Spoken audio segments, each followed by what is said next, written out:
Solar Comunicaciones, radio, televisión e internet presenta Escenario Social, un espacio para el diálogo ciudadano. Conduce Manuel Águila.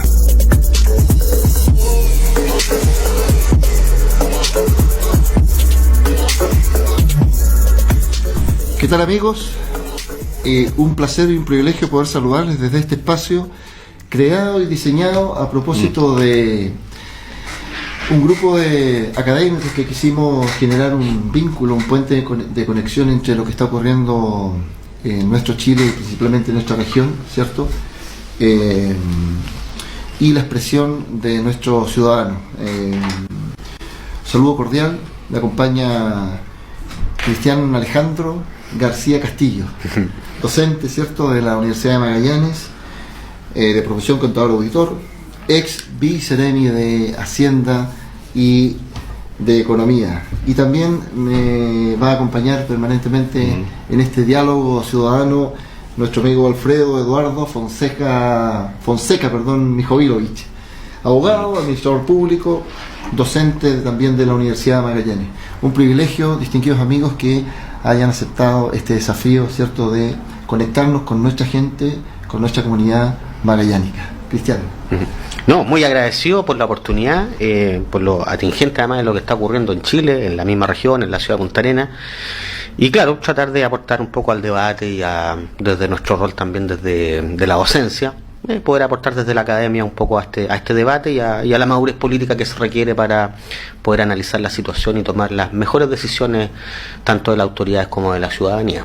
Claro, la idea es poder complementar, ¿cierto?, lo que necesita un poco saber la gente, hacer un poco la bajada y complementar, ¿cierto?, y colaborar quizás, como tú bien dices, a que se puedan tomar buenas decisiones y que la gente también pueda adoptar buenas decisiones. Amigo Alfredo. Aquí estamos, Manuel, muy agradecido por invitarme a formar parte de este programa, de esta experiencia que vamos a vivir en conjunto. Este equipo de trabajo. Me siento muy grato con ustedes, así que muchas gracias, Manuel. Y también aquí a mi compañero de panel, si lo podemos llamar así, Cristian, que me ha tocado estar en otras oportunidades con él y a quien conozco ya hace mucho tiempo, somos magallánicos además, sé su trayectoria y creo que ustedes son personas que van a ayudar o pueden ayudar, digamos, y yo humildemente podré hacer mi contribución a pensar que en este país, para que este país sea más justo, una sociedad más justa, yo diría para una sociedad más sana, como dijo Benito Baranda en su reciente pasada el día lunes por Punta Arenas, ¿no?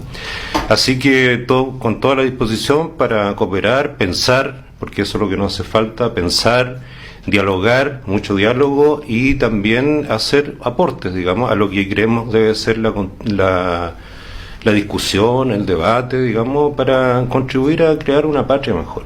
Discutir no necesariamente significa pelear.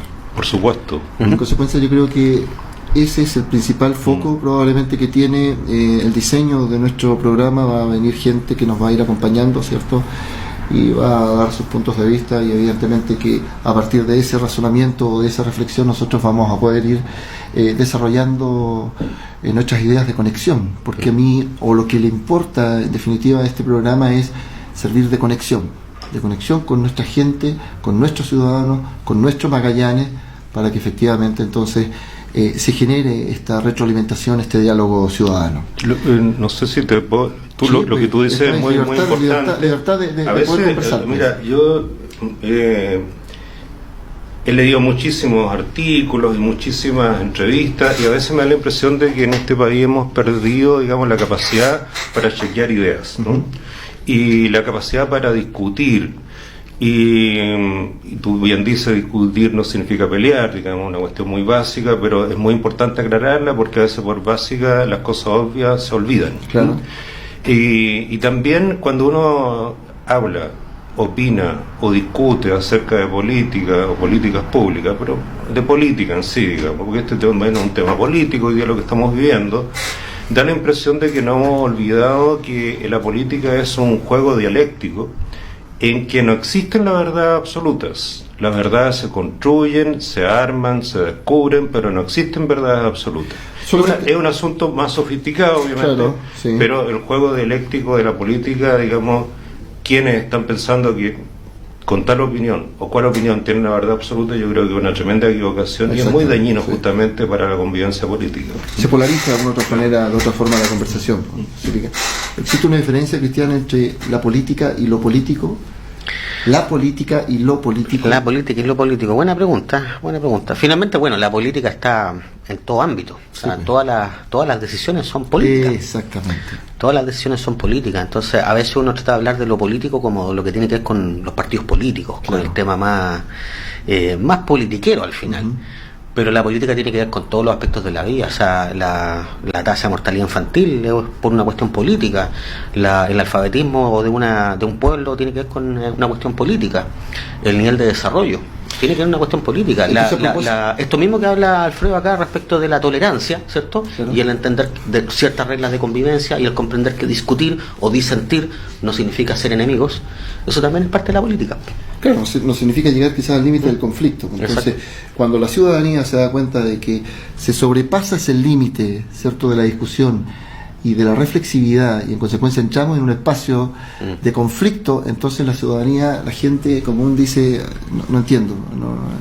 Entonces, el espacio que busca nuestro programa precisamente es ir rompiendo mitos un poco también, ir descubriendo algunas cosas que tienen que ver con, creo yo, para no hacer un análisis, ¿cierto?, de todo lo que ha ocurrido a partir del 18-10, que ya está hecha y profundamente desarrollado desde el punto de vista sociológico, en fin, desde el punto de vista jurídico también, sino que... Pero se abren microdiagnósticos. Exactamente, ahora, y eso es, y yo quería decir que en el fondo tenemos como 3 microdiagnósticos. Qué buen concepto ese, mira.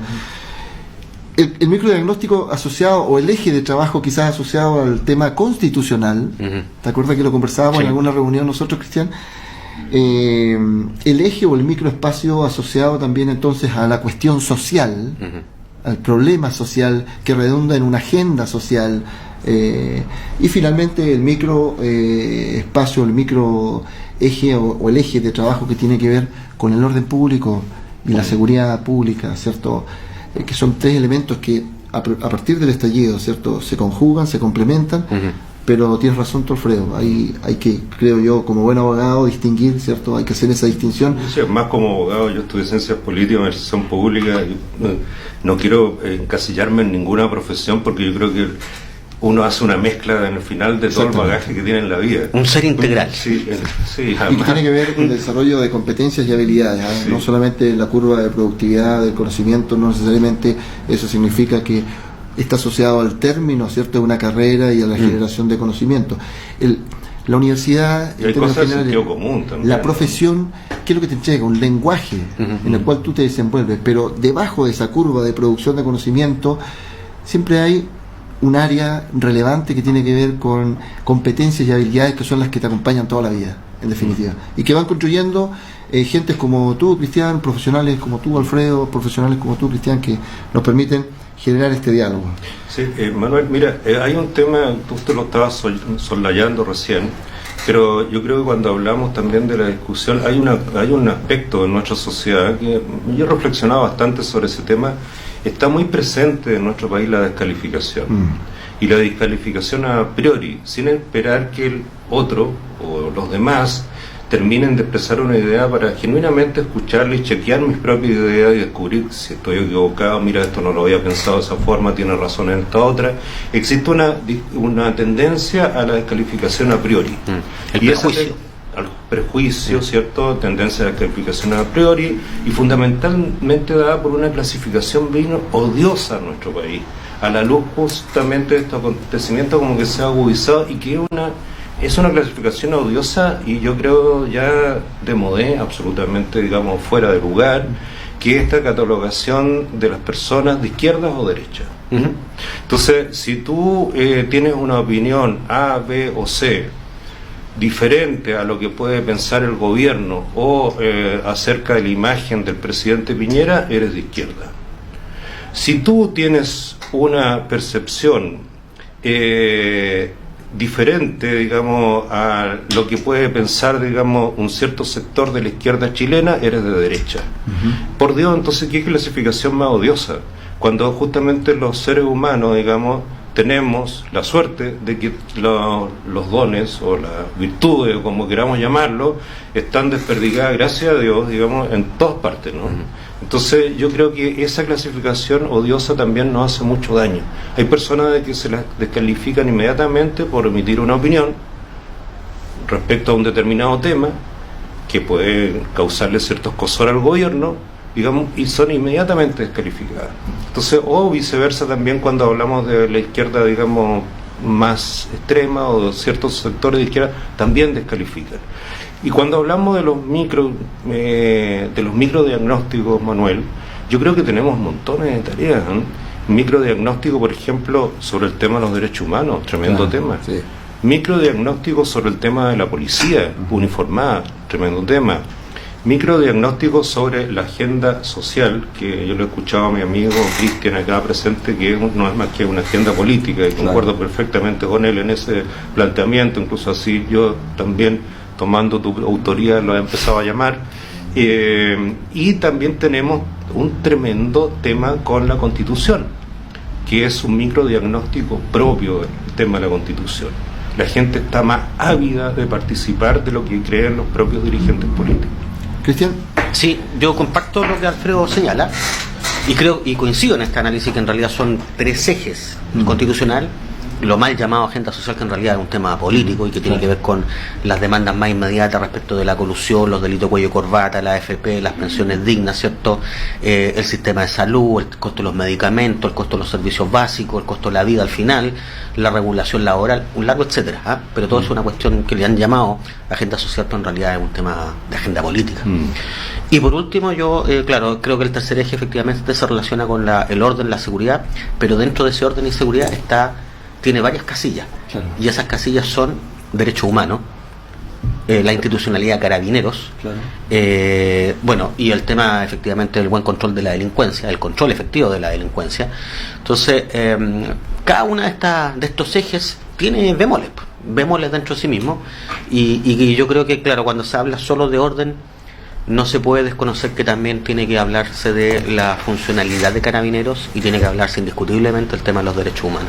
Fíjate que, habiendo escuchado, la idea, vuelvo a insistir con el tema del programa, la idea efectivamente es generar un análisis de esto, ¿eh? Y que podamos hacer nosotros la bajada para que nuestros ciudadanos que están escuchando y que están viendo el programa, ¿cierto?, puedan quedarse con algunas ideas fuerzas que nosotros evidentemente vamos a tratar de desarrollar aquí, porque es un esfuerzo que se hace intelectual, ¿cierto? Es un esfuerzo que se hace desde la capacidad que tengamos para generar estas ideas. ¿Se puede volver a la normalidad?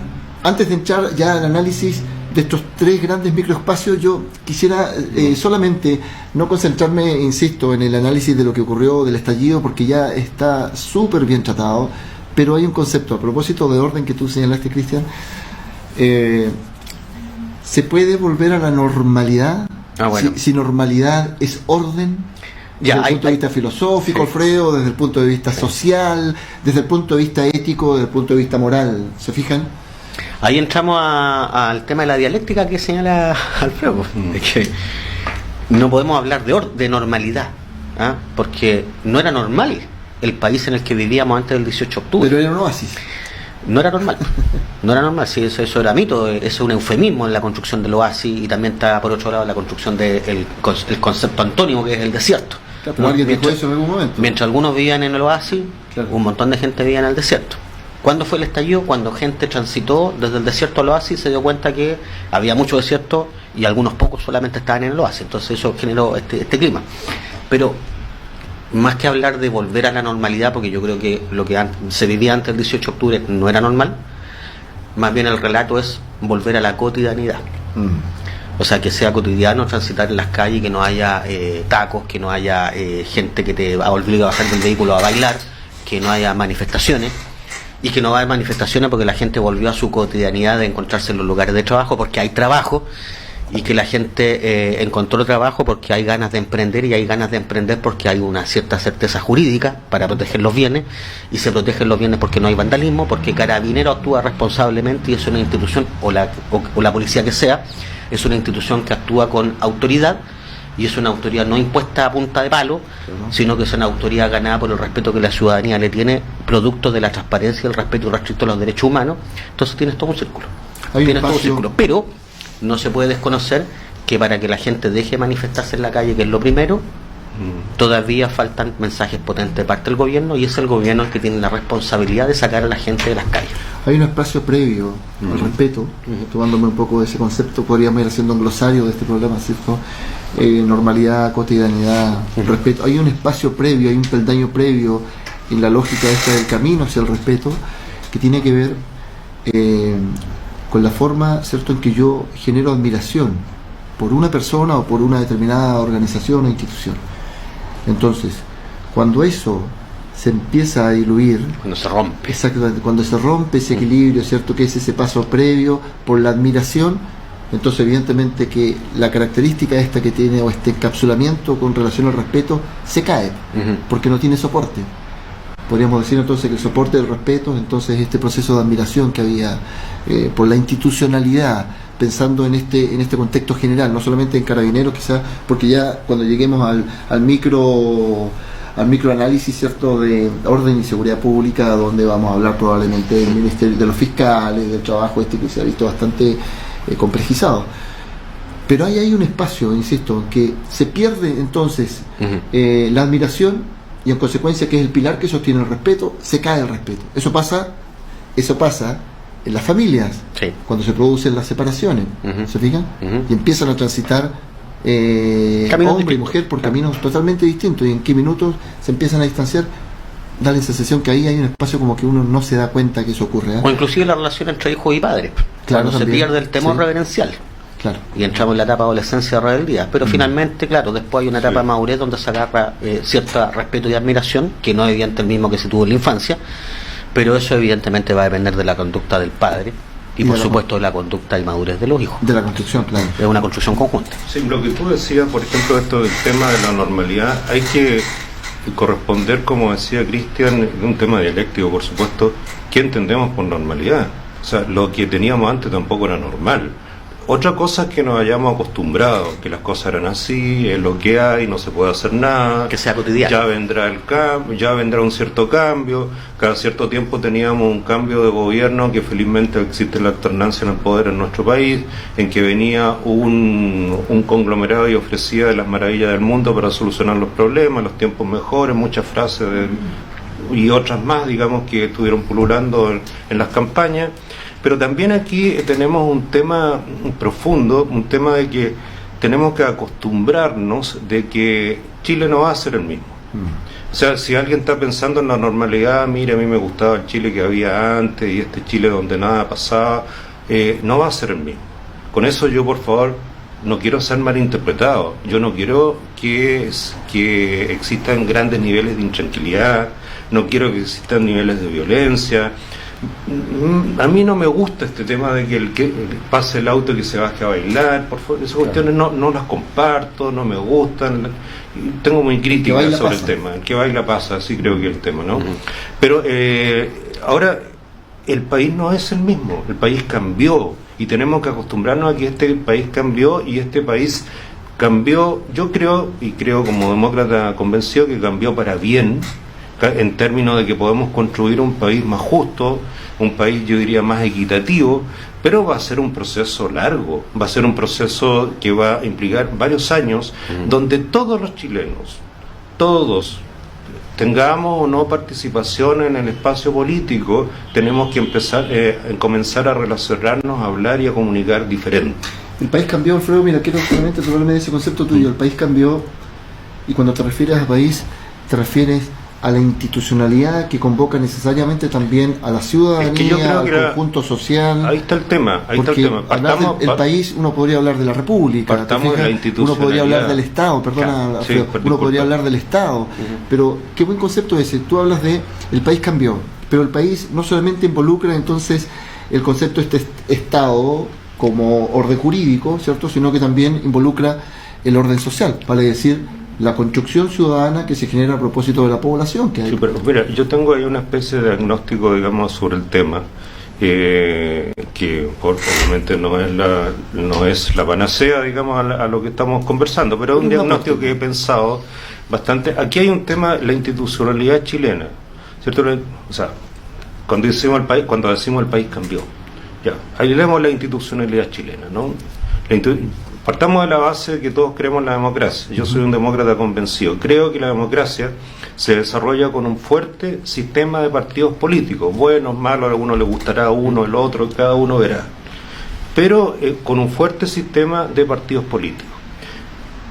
Porque lo contrario, cuando caen los partidos políticos, ejemplo tenemos en el mundo, ya que a mucha gente le gusta hablar de Venezuela, pero Venezuela, digamos, cayó en un populismo justamente por el desprestigio de los partidos políticos. COPEI y compañía y una serie de otros partidos, la socialdemocracia o los pseudo socialdemocracia venezolana también cayó en su oportunidad. El COPEI, que vendría a ser así como la democracia cristiana chilena, digamos, en Venezuela, también se desprestigió soberanamente, digamos. Entonces cayeron en un populismo. ¿Pero por qué? Porque se debilitó el sistema político.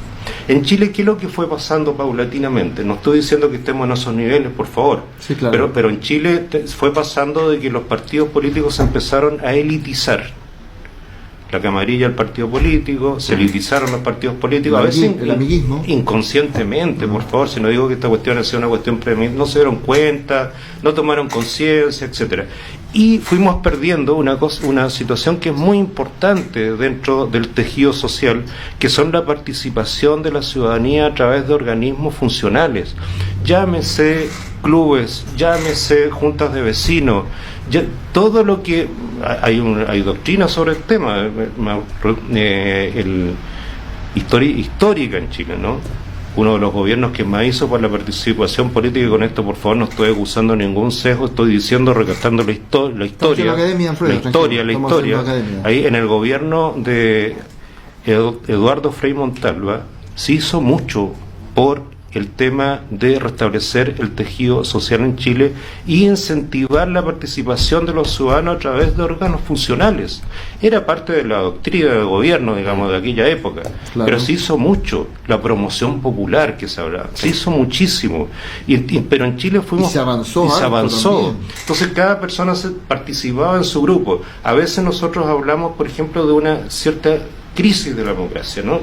Pero a veces se ponen ejemplos, y se pone el ejemplo de Estados Unidos, donde vota menos del 50% para la elección del presidente, pero ojo, resulta que cuando se están afectando las ardillas del parque no sé cuánto, que está al lado de los vecinos en el pueblo de una ciudad X de Nueva York, van todos los tipos a votar porque tienen una gran participación local. Y todos participan en una organización funcional, llámese cual sea. En Chile nos fuimos acostumbrando de que la gente no participara. Y yo creo que la política se fue elitizando. Y la política, con sus vasos comunicantes, con también el empresariado, los grupos económicos, fue elitizando este país y alejándose paulatinamente de lo que estaba sintiendo, o la cosmovisión que tenía la persona A, B o C, que se envolvía y le costaba un triunfo poder ganarse los pesos para educar a sus hijos, para tener una salud más o menos digna, claro, y para poder satisfacer ciertas necesidades básicas. Y hay otra cosa también que yo creo que ha sido bastante, y se ha vuelto a la televisión con ese tema. No sé si ustedes han visto algunas publicidades de Navidad, que realmente yo digo, esto es como un insulto, porque unas publicidades de Navidad de algunas multitiendas que pinta una vida maravillosa, hedonística, de consumo, de la tarjeta de crédito, etcétera. Después de todo lo que ha pasado en Chile, yo creo que deberíamos tener un poco más de conciencia sobre el mensaje que estamos entregando a la publicidad. Porque, claro, ¿a quién estamos enfocando? Otra vez a un público ABC1 elite, que tiene cupo en la tarjeta. Versus una cantidad de gente, como ha quedado demostrado, que en Chile el 80% de las personas tienen un sueldo que va, claro, que con suerte llega al $1.000.000 de pesos. Fíjate, mira, Cristian, Alfredo habló de que probablemente inconscientemente el orden político, ¿cierto?, se fue elitizando. Esto es como cuando uno conduce y se genera un punto ciego donde tú probablemente no ves la venida de otro vehículo. ¿Será efectivamente así? La autoridad política, la estructura política del país, ¿habrá encontrado un punto ciego? ¿No habrá efectivamente, conscientemente podido vislumbrar que se iba a generar este proceso? Porque ya vamos a ver un poco seguramente más adelante gráficos y vamos a hablar, ¿cierto?, de brechas que se han ido produciendo, donde queda con mediana claridad que esto en algún momento se va a producir. No sé qué piensas tú, Cristian. Bueno, los sistemas o se retroalimentan y se fortalecen, o no se retroalimentan y caen en la entropía, ¿cierto? Y empieza todo esto a disminuir. Pues entonces lo que terminó ocurriendo con el sistema político, y pasa siempre, es que claro, se concentra en una oligarquía. No parte necesariamente así, pero termina generalmente así, y eso genera lógicamente el cambio de sistema por diversas razones. No necesariamente son todas razones conspirativas, Claro.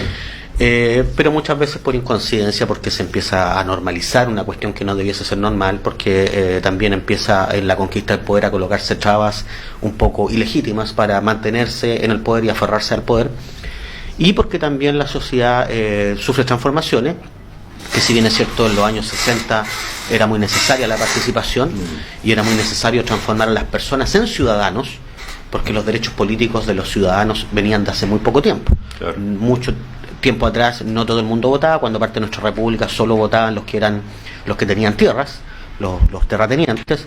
Con posterioridad se fueron agregando además... Había una tasa de analfabetismo también. Había una tasa de analfabetismo gigante, entonces también empezaron a votar después las profesiones liberales, los que tenían cierto nivel de ingreso y que pudiesen acreditar su ingreso. Con posterioridad a eso se fueron agregando los que supiesen saber leer y escribir. Claro. Y no todo el mundo sabía leer y escribir. Luego de eso recién se incorporó la mujer. Entonces, la democracia ha buscado formas de, cuando empieza a caer en esta entropía, a tratar de arreglar el sistema para meter cada vez más gente al sistema de participación. En los 60 fue la cúspide con esta participación, evidentemente. Se llegó al quiebre democrático en el 73. Pero finalmente cuando volvimos a la democracia en el 90, volvimos a una democracia en un mundo que ya había cambiado también. Claro, sí. Y un mundo donde ya las personas no son ciudadanos, sino que son consumidores. Y también los partidos adoptaron un poco esa lógica de consumidores y no de ciudadanos. Y empezó también a transformarse en este clientelismo. Y como Alfredo señala, claro, a veces uno mira votaciones y dice, oye, pero aquí hay poca participación. ¿Cuál es el problema de la poca participación si en Francia, en Estados Unidos vota el 50%? Claro, para la presidencial, pero para otras instancias de participación local hay participación. Y en Chile, el problema está que en Chile al ciudadano le piden la opinión cada 4 años para que vote por los candidatos que los partidos les imponen, y no hay otra forma de representación. Vamos a hacer una breve pausa, ¿cierto? Ya volvemos, dejamos pendiente este diálogo ciudadano necesario.